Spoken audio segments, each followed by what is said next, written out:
You were saying Japan has a peace constitution too. Yep. Japan renounced war in Article 9 of its constitution, aspiring sincerely to an international peace based on justice and order. The Japanese people forever renounce war as a sovereign right of the nation, and the threat or use of force as a means of settling international disputes. In order to accomplish the aim of the preceding paragraph, land, sea, and air forces, as well as other war potential, will never be maintained. The right of belligerency of the state will not be recognized. You know it by heart. Some things you never forget. Impressive. There were some parts I didn't quite get, though. Like the whole means of settling conflicts thing. Yeah, that's been the subject of debate. Whether or not it forbids any and all use of force. The current Constitution was originally drawn up under the Allied occupation. The first draft was even submitted by Allied GHQ. So naturally, there are some who feel the Constitution was imposed on Japan by foreigners. Things like that are never simple. Same for every country, I guess. One thing's for sure, though. Not having an army let Japan focus on economic recovery after the war. In that sense, it's the same as Costa Rica. Kaz, you were in the Japanese Self-Defense Force, right? I thought that Article 9 you were talking about earlier prevented Japan from having an army. Yeah, and that's another subject of controversy. The Self-Defense Force is an organization for the purpose of defense.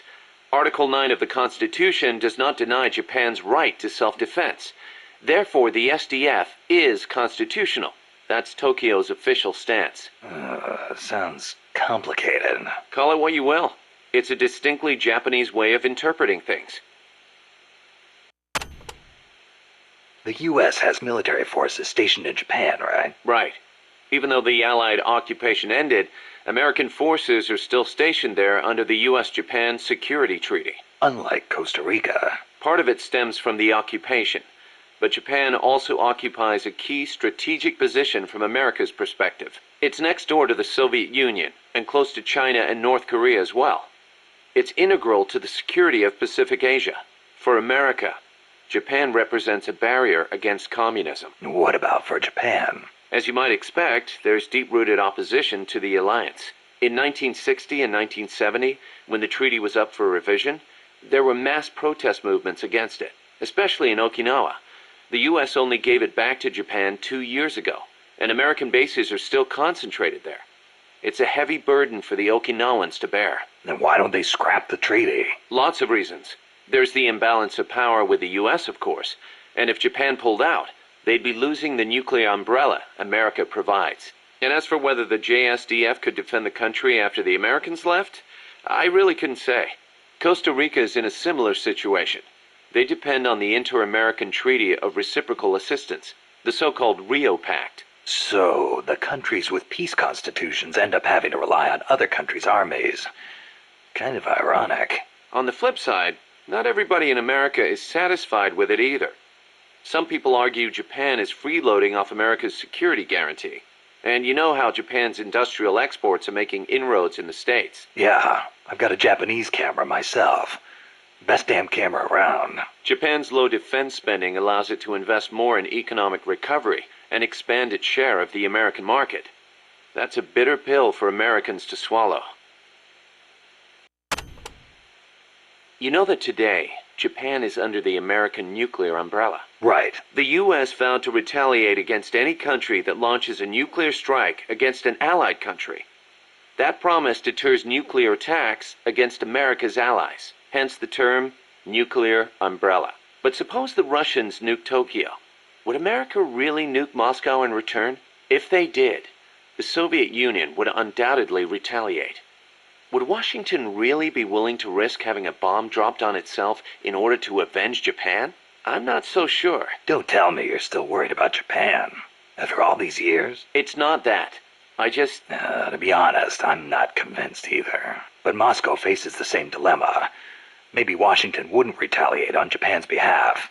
Then again, maybe it would. So you're saying Moscow wouldn't want to risk being attacked either? The whole concept of nuclear deterrence is entirely hypothetical to begin with. When you get down to it, it's all smoke and mirrors. Japan shall not possess, manufacture, or allow the introduction of nuclear weapons into Japan. Those are the 3 non-nuclear principles set forth by the Japanese government. Allow the introduction? That's funny. Some of the U.S. warships that visit Japanese ports are armed with nukes. Or are you going to tell me they transfer them at sea onto other ships every time they visit? You raise a good point, Snake. But the Japanese government doesn't recognize it as such. The introduction of nuclear weapons into Japanese territory would need to be agreed upon in advance. America hasn't made any such agreements. Therefore, they aren't bringing nukes into Japan. That's the official excuse. Doesn't sound like much of an excuse to me. I don't blame you. Keep in mind, though, Japan suffered actual nuclear attacks. Anti-nuke sentiment there runs deeper than you think. I suppose the government's not really in a position to admit that sort of thing. So tell me, Kaz, how's the self-defense force you were in different from an army? The JSDF is set up for national defense. It's not configured for aggression against other countries. It's what you'd call exclusive defense. Exclusive defense? It's the fundamental strategic posture of the JSDF. No preemptive attacks. Only the minimum defensive action necessary after an enemy attacks. Anything defined as self-defense, then? The JSDF originated as the National Police Reserve. Back then, American forces stationed in Japan were being sent over to fight in the Korean War. So in a sense, the NPR was filling a gap. Police, huh? Reminds me of the Costa Rican Civil Guard. Yeah, exactly. They're also dispatched to provide disaster relief. The year before I joined, they had a hell of a time trying to rescue some buses that got hit by landslides.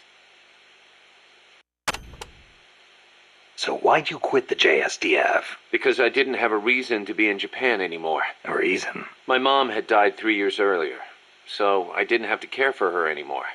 With her gone, there was no point hanging around in Japan. Yeah, but a man with your talents could have risen pretty high in the ranks, I imagine. I don't know what they made of me.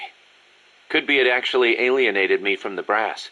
And personally, I could never get used to the idea of exclusive defense. Meaning? On a strategic level, I can see how a country could go with the exclusive defense model used by the JSDF, and I've got nothing against my fellow soldiers who believe in it. On a tactical level, though, it just rubbed me the wrong way.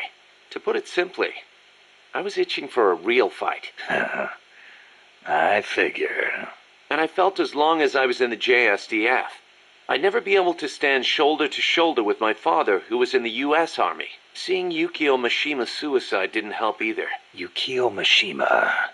The guy who wrote The Temple of the Golden Pavilion. The way he questioned the status quo hit home with me. Not that I admired his vision or anything, but it did get me thinking, that's for sure.